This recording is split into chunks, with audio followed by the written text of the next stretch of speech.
नमस्कार एस्पारंट्स, कशा आहात सगळे. तर स्वागत आहे माझ्या यूट्यूब चॅनलवर एबी क्रॅकिंग मंत्रा. तर आपले जानेवारी ते ऑक्टोबर भाग 1 पर्यंत झालेत. जर तुम्ही पाहिले नसतील तर या आय लिंकवर तुम्ही पाहू शकता. तर चला सुरू करूया व्हिडिओला. तर ही माझ्याबद्दल थोडीशी माहिती हे तुम्ही वाचून घेऊ शकता. तर ऑक्टोबर 2021 भाग 2 मध्ये आपण पाहणार आहोत एन्व्हायरमेंट, स्पेस सिक्युरिटी, अवॉर्ड्स आणि सायन्स टेक. तर सुरुवात करूया एन्व्हायरमेंट पासून. तर पहिला आहे IUCN. याचं फुल फॉर्म आहे international union for conservation of nature. आता आपण IUCN स्टेटस बघत असतो सारखं की याचं वल्नरेबल आहे, मग इथं नियर थ्रेटन्ड आहे, एंडेंजर्ड आहे, क्रिटिकली एंडेंजर्ड आहे, मग extinct in the wild, extinct. तर हे नेमकं काय असते ते पाहूया आपण आज. तर पहिली गोष्ट, IUCN एक मेंबरशिप युनियन आहे जे गव्हर्नमेंट आणि सिव्हिल सोसायटी ऑर्गनायझेशन दोघांचं मिळून असतंय. आणि हे क्रिएट केलंय 1948 मध्ये. मेजर कारण हेच होतं की जे आपले जे प्लांट्स अँड ॲनिमल्स जे आहेत, तर ते जे कॅटेगरी आता कुठले कुठले नामशेष व्हायला लागलेत, तर त्यांचे पण एक वेगवेगळे कॅटेगरीज असतात. की पहिली तर मग ते 9 कॅटेगरीज कुठले ते पण पाहूयाच. आणि त्याच्यातली 3 लिस्ट काढतं IUCN. एक रेड लिस्ट, एक पिंक असती आणि एक ग्रीन असती. तर ग्रीन तर माहिती असणार आहे, जरा म्हणजे ठीकठाक असणार आहे. पिंक पण ठीक आहे, पण रेडमध्ये थ्रेटन्ड असतात. थ्रेटन्ड म्हणजे कुठले कुठले की बाबा ते नामशेष होण्याच्या कागावर आहेत. आणि ती खूप कॉम्प्रिहेन्सिव्ह इन्व्हेंटरी असते जे की प्लांट अँड ॲनिमल स्पीसीजची असते पूर्ण. त्याचं स्टेटस वगैरे पाहून आपल्याला कळून जाईल की हे नामशेष कुठल्या कुठल्या ह्याच्यावर आहे, ते कुठल्या थ्रेट लेवलवर आहे ते. आणि ते 9 कॅटेगरीज कुठले कुठले आहेत. तर पहिलं असतं नॉट इव्हॅल्युएटेड, म्हणजे इव्हॅल्युएट न केलेलं. त्यानंतर असतं एक नॉट लिस्टेड पण असतं एक, हे 7. तर हे 2 आणि हे 7 म्हणजे टोटल 9 कॅटेगरीज आहेत. हे ते स्टार्टिंग होती नॉट इव्हॅल्युएटेड पासून ते last extinct in the wild आणि लास्टला एक्सटिंक्ट असते EX. ही EW, CR म्हणजे क्रिटिकली एंडेंजर्ड. आणि हे जे तिघांचा समूह दिसतोय तुम्हाला, CR, EN म्हणजे एंडेंजर्ड आणि VU वल्नरेबल, तर हे तिघांचं मिळून त्याला थ्रेटन्ड स्पीसीज म्हणतात. आणि हे नियर थ्रेटन्ड आणि लिस्ट कन्सर्न हे ठीक आहे. याच्यात काय एवढं म्हणजे नियर थ्रेटन्ड म्हणजे अजून ते जाऊ शकतात थ्रेटनमध्ये, तसं आहे ते. आणि सगळ्यात डेंजर तर हे 2 आहेत, एक्सटिंक्ट आणि एक्सटिंक्ट इन द वाईल्ड. म्हणजे एकदम आता एक्सटिंक्ट म्हणजे पूर्णच नामशेष झालं. जसं की आपले जे चीता आहेत, इंडियामध्ये चीता एक्सटिंक्ट आहेत, मग डोडो झाले, पिजन्स आहेत, भरपूर ॲनिमल्स आहेत जसे खूप सारे एक्सटिंक्ट झालेत. ती चांगली गोष्ट नाही, कारण की एक पूर्ण सायकल असती, तर ती सायकल पूर्ण ब्रेक होऊन जाती आणि त्यामुळे आपल्या पूर्ण डायरेक्ट पृथ्वीवर परिणाम पडतो. तर ठीक आहे, नेक्स्ट इश्यूकडे जाऊया आपण. तर यानंतर आहे India decides to ratified the Kigali amendment, म्हणजे किगाली दुरुस्तीच्या अंमलबजावणीला भारत सरकारची मान्यता आहे. तर हे किगाली अमेंडमेंट काय आहे त्याच्या अगोदर आपण पाहूया मॉन्ट्रियल प्रोटोकॉल काय आहे, त्याचं बेसिस तिथनं स्टार्ट होतं. तर मॉन्ट्रियल प्रोटोकॉल जे आहे ते 1989, एक्झॅक्ट स्पेसिफिक डेट जर सांगायचं झालं तर 16 सप्टेंबर म्हणजे 1989. 16 सप्टेंबर मला सांगा कमेंट सेक्शनमध्ये कशाच्या संबंधात आहे, इथंच उत्तर दिसून जाईल तुम्हाला. तर मॉन्ट्रियल प्रोटोकॉल जे होतं ते ओझोन डिप्लेटिंग सबस्टन्सेस, म्हणजे जे ओझोन लेअर आहे, आता स्ट्रॅटोस्फिअर असतो एक, आपल्या हे तर ॲटमॉस्फिअर आहे, त्यानंतर वरती थोडंसं वरती गेल्यावर एक स्ट्रॅटोस्फिअर असतो, तिथं ओझोन लेअर असतो. आणि ते मेजरली स्ट्रॅटोस्फिअरमध्ये एक मेजर गॅस असतो ओझोन म्हणून. तर ओझोन जे असतं लेअर, ते जे सनमधनं जे UV रेज येतात, तर त्याला अडवून ते आपल्याला चांगले किरण देतात, म्हणजे फिल्टर करतो UV रेज इन शॉर्ट. जर नसतं तर आत्तापर्यंत आपण नामशेष झालो असतो, कारण की जे UV रेज असतात तर ते डायरेक्ट कॅन्सर वगैरे ते भयंकर जे रोग आहेत ते होऊ शकतात आपल्याला. इव्हन आपली जी स्किन आहे ती पण पूर्णपणे जळून जाईल, एवढे स्ट्रॉंग असतात हे UV रेज. तर त्यामुळे हे पूर्ण ब्लँकेट असते ही पूर्ण पृथ्वीवर. तर हे ओझोन डिप्लेटिंग सबस्टन्स म्हणजे काय, जे ओझोनला कमी करणारे असतात सबस्टन्सेस, जसं की CFC, जे एअर कंडिशनिंग आणि रेफ्रिजरंट इंडस्ट्रीमध्ये वापरले गेलेत, खूप प्रमाणात जास्तीत जास्त वापरले गेलेले. 1989 पासूनच ACचा म्हणजे जास्त प्रमाणात वापर चाललेला. आणि त्यामुळे काय झालेलं, ओझोनचं खूप डिप्लिशन व्हायला लागलेलं, कमी होत जात होतं. त्याची जी थिकनेस आहे ओझोनची, तर ती कमी व्हायला लागली. त्यामुळे हा प्रोटोकॉल आणलेला. आणि हा जो प्रोटोकॉल आहे तो बंधनकारक आहे. म्हणजे तुम्ही असं नाही बोलू शकत की आम्ही हा करतो, नाही, हे बंधनकारकच आहे डायरेक्ट, तुम्हाला हा करायलाच पाहिजे असं आहे. आणि आता ह्याच्यात एकच प्रॉब्लेम होता, आता मॉन्ट्रियल प्रोटोकॉलमध्ये कसं आहे की CFC जनरली मेजरली ॲड केलेले, पण HFC ॲड नव्हते केले. ते HFC ॲड केले किगाली अमेंडमेंटमध्ये, म्हणजे ह्याच्या पुढची जी अमेंडमेंट आली किगाली अमेंडमेंट, तर त्यात एनिमल केले की बाबा आपण HFC पण करूया. HFC काय आहेत, तर हायड्रोफ्लोरोकार्बन्स आहेत. पहिले काय वाटायचं की ओझोन लेअरला तर डिप्लेट नाही करत HFC, पण जी ग्लोबल वॉर्मिंग आहे त्याला भयंकर आहे हे. म्हणजे इन शॉर्ट जर बघितलं गेलं तर HFC सगळ्यात भयंकर पोटेन्शियल आहे, म्हणजे ऑलमोस्ट काहीतरी 10,000 पटीने कार्बन डायऑक्साईडपेक्षा हे जास्त पटीने मारा करतात ओझोनवर. म्हणजे वजन नाही बोलू शकत, ग्लोबल वॉर्मिंगच्या पोटेन्शियलला. तर त्यामुळे हे खूप अडचणकारक ठरवतो मॉन्ट्रियल प्रोटोकॉलमध्ये. म्हणून त्यांनी काय केलं, किगाली अमेंडमेंट आणली आणि त्यामध्ये सांगितलं की आपण एलिमिनेट करूया HFC. आणि 2016 युनायटेड स्टेट्ससोबत 197 कंट्रीजने हे अडॉप्ट केलं अमेंडमेंट. आणि हे कधी होतं, Montreal protocol in Kigali Rwanda, म्हणून हे किगाली अमेंडमेंट म्हणतात त्याला. आता काय झालंय, तर आता आपल्याला करायचं आहे कर्ब HFCs. तर त्याची नीड काय आहे, तर ते तुम्हाला सांगितलं आहे की क्लायमेट डॅमेजिंग आहे, रेफ्रिजरंटमध्ये यूज करतात, एअर कंडिशन, रेफ्रिजरेटर, फोम, एरोसॉलचे स्प्रेज वगैरे आहेत, तर त्यात हे यूज करतात. म्हणून हे आपल्याला फेज आउटमध्ये करायचं आहे. ते स्ट्रॅटोस्फिक ओझोन सगळं हे सांगितलं मी मेजरली. हे खूप पूर्णपणे हे पूर्ण हिस्ट्रीच होती की का नीड आहे.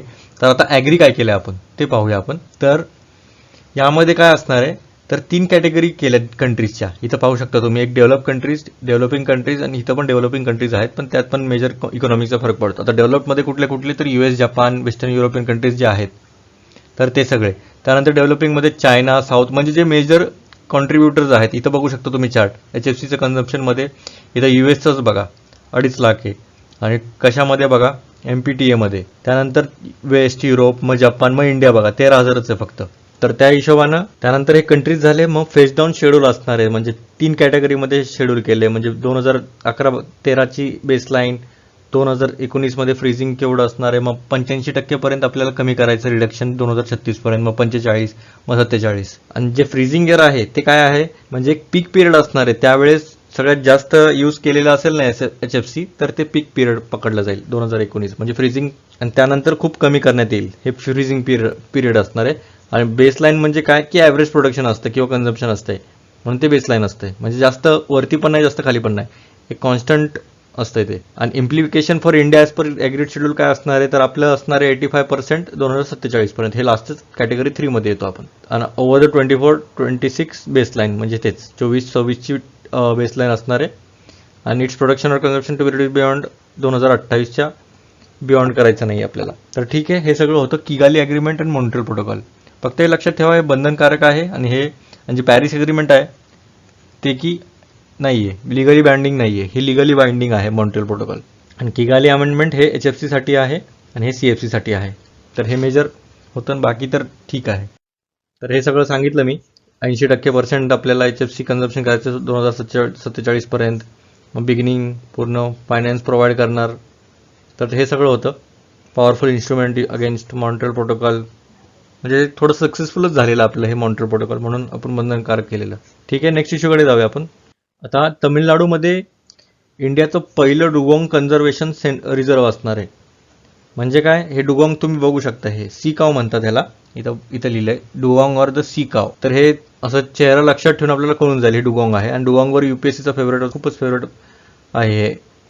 तर त्याच्यावर खूप सारे प्रश्न पण विचारले गेलेत मेजरली, जसं की आपल्या सगळ्या बाउंड्रीजवर सापडतं का नाही, किंवा मग सगळ्या स्टेट्सला सापडतं का नाही, तसे एकदम जनरलिस्टिक प्रश्न विचारतात हे. तर डुगोंग हे स्टेट ॲनिमल कुठल्या स्टेटचं आहे, तर अंदमान निकोबार आयलंड्स. आपल्याला वाटतं की तमिळनाडू वगैरे असेल, पण नाही, अंदमान आणि निकोबारचंच आहे. त्यानंतर IUCN स्टेटस, जसं की आपण मागेच पाहिलं की IUCN कशामध्ये आपल्याला कॅटेगरीज वाईज पाहिलेलं, तर त्यामध्ये कुठलं आहे, तर वल्नरेबल आहे. आणि हे मरीन आहे species, survive on sea grass, म्हणजे व्हेजिटेरियन येतं. याच्यावर पण प्रश्न विचारू शकतात, हे व्हेजिटेरियन आहे का नाही, कारण की शार्क्स वगैरेवर पण विचारले त्यांनी. मग मध्ये तर विचारलेलं की कार्निओरस ॲनिमल्सला 2 पॉइंटेड टीथ असतात का स्मॉल इंटेस्टाईन असती, तर ते पण विचारलेलं, त्याचा काही संबंधच येत नाही. त्यानंतर ॲक्वेटिक व्हेजिटेशन, आणि हे फक्त ओनली हर्बिओरस मॅमल आहे जे स्ट्रिक्टली मरीन आहे. आणि only extent species in the family, यांची फॅमिली कुठली आहे, तर ही आहे पूर्ण, ते वाचून घेऊ शकता तुम्ही. त्यानंतर dugongs are usually about 3 metre long and weigh about 400 kg, म्हणजे 400 किलोपर्यंत त्यांचं वजन जातं. बघू शकता तुम्ही, मस्त मोठं आहे. ठीक आहे. Distributed in shallow tropical waters, Indo Pacific रिजनमध्ये सापडतात. आणि आपल्या इंडियामध्ये कुठे तर gulf of Kutch, gulf of Mannar, पाक बे, अंदमान आणि निकोबार आयलँड्स. तर हे पूर्ण होतं यांची इन्फॉर्मेशन. तर ठीक आहे, नेक्स्ट इश्यूकडे जाऊया आपण. तर आता आहे एन्व्हायरमेंटचे वन लाइनर्स. पहिलं आहे first smog tower in India, दिल्लीमध्ये करण्यात आहे. स्मॉग म्हणजे काय, स्मोक प्लस फॉग, हे होतं SMOG, स्मॉग. म्हणजे हे धुकं आहे आणि हे धूर आहे, तर धुकन धूर मिळून ते स्मॉग होतं. आणि जनरली आपल्याला पाहिलंच आहे की दिल्लीमध्ये कसला भयंकर फॉग आणि ते स्मोक खूपच जास्त प्रमाणात आहे. मेजरली दिल्ली आहे त्या आजूबाजूला खूप शेतं आहेत, तर ते स्टबल बर्निंग करतात, म्हणजे जे कचरा वगैरे असतो तर ते जाळतात आणि त्यामुळे जास्त विंड पण फ्लो नसतोय, त्यामुळे इकडं खूप सारा स्मॉग क्रिएट होतो. तर त्यासाठी हे काय करतात, एक टावर बसवणार असा. तर ते काय करणार, हे क्लीन करणार आहेत आणि चांगलं वारं देणार आणि हे सगळं ॲब्झॉर्ब करणार जे पण हे इम्प्युरिटीज आहेत तर हे होतं स्मॉग टॉवर इंडियामध्ये, दिल्लीमध्ये करण्यात आलं पहिलं. त्यानंतर हे इंडिया अक्षय ऊर्जा डे, तर हे आहे 20 ऑगस्टला. ठीक आहे. त्यानंतर वर्ल्ड वॉटर वीक 23 ते 27 ऑगस्ट 2021 पर्यंत करण्यात आलाय आणि ह्याची थीम होती बिल्डिंग रेझिलियन्स फास्टर. त्यानंतर world first fossil free steel. Fossil free म्हणजे काय, कोळशाचा वापर न केलेलं, त्यामध्ये स्टीलचं निर्माण केलं आहे आणि ते कुठली कंट्री आहे तर स्वीडन आहे. त्यानंतर इंडियाज हाय अल्टिट्यूड हर्बल पार्क, ते कुठं बांधण्यात आलंय तर उत्तराखंड चामोलीमध्ये. त्या अंतर्गत म्हणजे जे कॅम्पाच्या अंतर्गतच याचा विकास करण्यात आला आहे. कॅम्पा काय आहे तर compensatory afforestation fund management and planning authority. Compensatory operation fund management and planning authority, CAMP आणि हे कॅम्पा. तर ठीक आहे. त्यानंतर ओडिसाच्या केंद्रपारा या जिल्ह्यामध्ये इंडियाचे ही फक्त तेवढीच डिस्ट्रिक्ट आहे ज्यात तिन्ही प्रकारचे क्रोकोडाईल्स आपल्याला सापडतात. ते कुठले कुठले, मगर, सॉल्ट वॉटर क्रोकोडाईल आणि घरियाल. घरियालचं असं जे नाक असते म्हणजे जे तोंड असते तर ते एकदम असं समोर असतं म्हणजे छोटंसं नाक असतं इथं आणि ते दाता असतात, असे दाता असतात. म्हणजे जनरली मगरचं कसं असतं, मोठं नाक असतं ना असं, पण ह्यांचं एकदम असं स्नूट एकदम पाईपसारखं असतंय. तर घरियाल असं लक्षात ठेवा. इथं फोटो तुम्ही पाहू शकता, हे घरियाल आहे. तर ठीक आहे. पहिला आहे मार्श क्रोकोडाईल, ते आहे वल्नरेबल, IUCN स्टेटस आहे सगळे त्यांचे आणि हे खूप महत्त्वाचं ठरते. त्यानंतर लिस्ट कन्सर्न सॉल्ट वॉटरचा घरियाल जे आहे खूप इम्पॉर्टंट, क्रिटिकली एंडेंजर्ड आहे. तर ठीक आहे, नेक्स्ट इश्यूकडे जाऊया आपण. आता आहे अवॉर्ड्समध्ये आहे 63rd रॅमन मॅग्सेसे अवॉर्ड आहे. तर हे कधी एस्टॅब्लिश झालंय तर 57 मध्ये एस्टॅब्लिश झालंय आणि हे कन्सिडर काय केलं जातं तर Asia's premier prize and in the highest honour, म्हणजे इन शॉर्ट हे एशियाचं नोबेल प्राइज बोलू शकतो आपण. तर हे कुणाच्या नावाच्या अंडर आले तर त्यांच्याच नावाच्या अंडर आले, रॅमसन मॅग्से. हे कोण होते तर हे तिसरे राष्ट्रपती होते फिलिपाईन्सचे. तर हे खूप महत्त्वाची इन्फॉर्मेशन आहे. त्यानंतर आणि हे कशात देण्यात येतं तर आशियाई देशांमध्ये जे समाज उपयोगी कार्य करणाऱ्या व्यक्ती आणि संस्थांना या पुरस्काराने सन्मानित केला जातो. म्हणजे त्यांची स्वतःची काय एम नसणार की पब्लिक रिकग्निशन भेटावं आपल्याला, तर ती न बाळगता आपल्याला ते काम करत राहतात, तर त्यांच्यासाठी हा ऑनर देण्यात येतो. आणि 2009 पर्यंत ह्याच्यात 5 कॅटेगरीज होते. ते मध्ये कुठले कुठले तर गव्हर्नमेंट सर्व्हिस म्हणजेच public service, community leadership, journalism, literature and creative communication arts, peace and international understanding. आणि त्यामध्ये आता 2009 नंतर एक नवीन कॅटेगरी ॲड करण्यात आली, ती आहे इमर्जंट लिडरशिप. त्यानंतर आहे awardees for are present with, म्हणजे हे अवॉर्डमध्ये काय आहे तर सर्टिफिकेट भेटतं, एक मेडल भेटतं आणि एक embossed image of Ramon Magsaysay आणि एक कॅश प्राईज असतं. त्यानंतर internationally recognised Nobel prize counterpart of Asia, ते सांगितलं नोबेल प्राईज भेटला.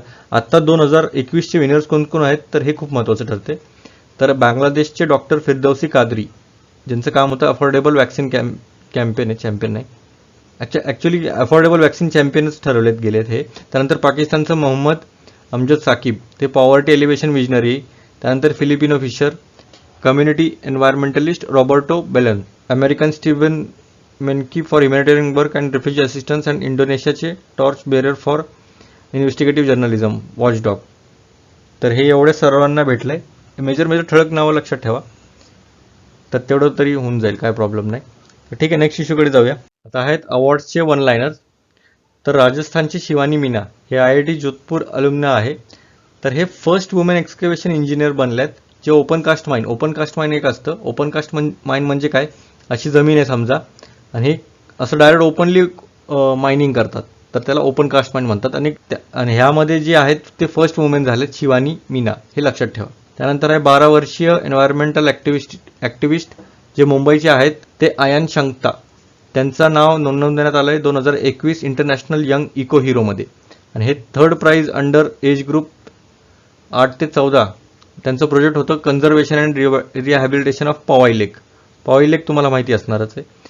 अँड हे became one of the 25 global winners of the young eco hero award, म्हणजे 25 पैकी ग्लोबल विनर्सपैकी हे एक झालेत आणि त्यांचा 3rd रँक आला आहे. जसं बघितलं 3rd प्राईज भेटलं त्यांना.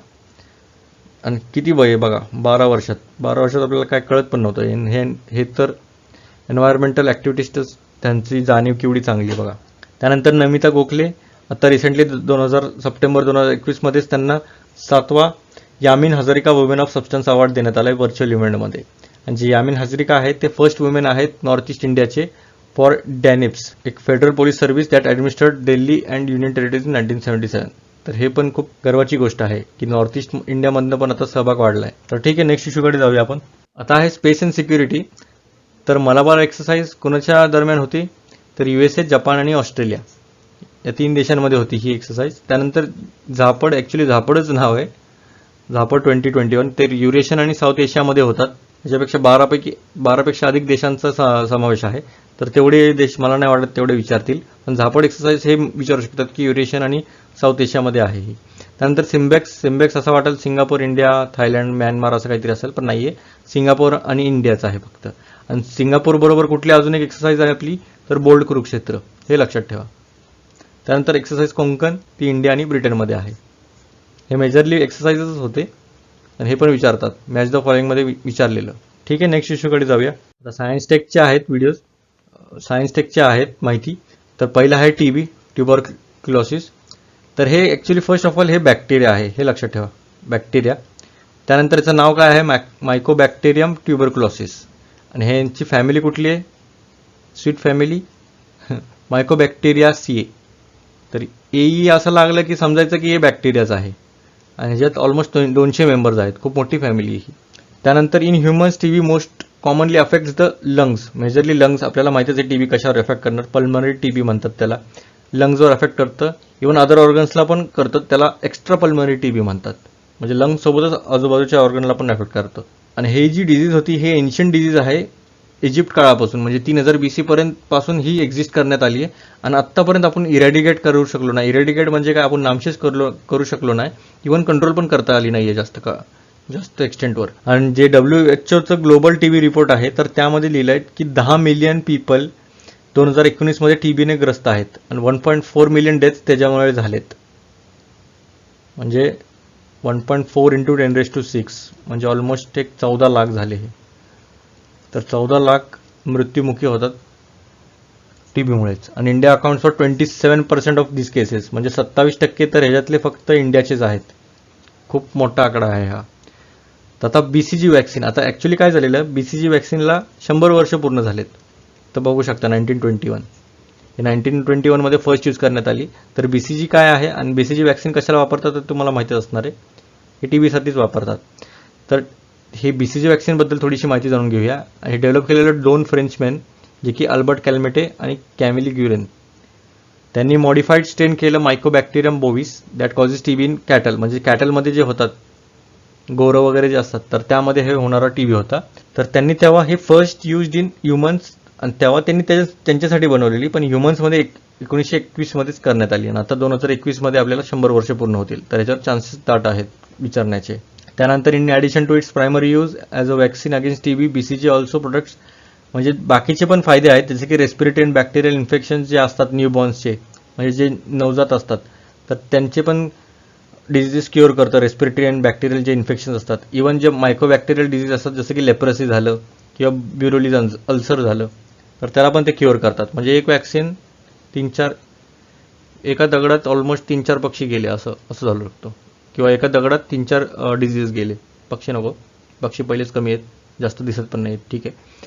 आणि इंडियामध्ये BCG पहिले इंट्रोड्यूस करण्यात आले लिमिटेड स्केलवर 1948मध्ये. आणि त्यानंतर आपलं नॅशनल TB कंट्रोल प्रोग्राम आलेला 1962मध्ये, त्यामध्ये तर फुल फ्लेज आपण यूज केला आहे. मग आणि जनरली असं पाहिलं गेलं आहे, जर इक्वेटर आहे, आता ही पृथ्वी आहे समजा, इथं इक्वेटर असतो, जेवढं इक्वेटरपासून लांब जाईल ना तेवढी एफिकेसी जास्त वाढते आणि तेवढे जास्त चान्सेस राहतात.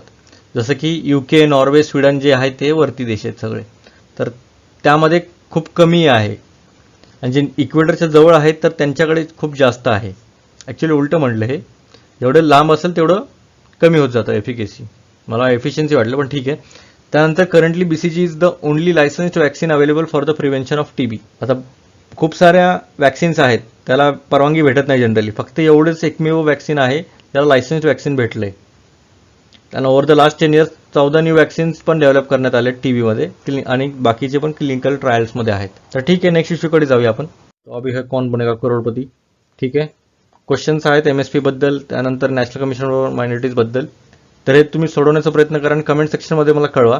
तर आता सर्व PDF जे आहेत मी टेलिग्राम लिंकवर पण ठेवलेत, इव्हन डिस्क्रिप्शनमध्ये पण आहे. तर डिस्क्रिप्शनमध्ये पण पाहू शकता आणि टेलिग्राम लिंकला पण जॉईन व्हा. AB क्रॅकिंग मंत्राच आहे नाव. त्यानंतर लाईक करा, इथं लाईकचा बटन आहे, इथं शेअर करा, सबस्क्राईब करा. सबस्क्राईब केल्यानंतर तुम्हाला बेल आयकॉन दिसेल, त्याच्यावर क्लिक करा म्हणजे माझे सगळे व्हिडिओज दिसतील तुम्हाला. धन्यवाद.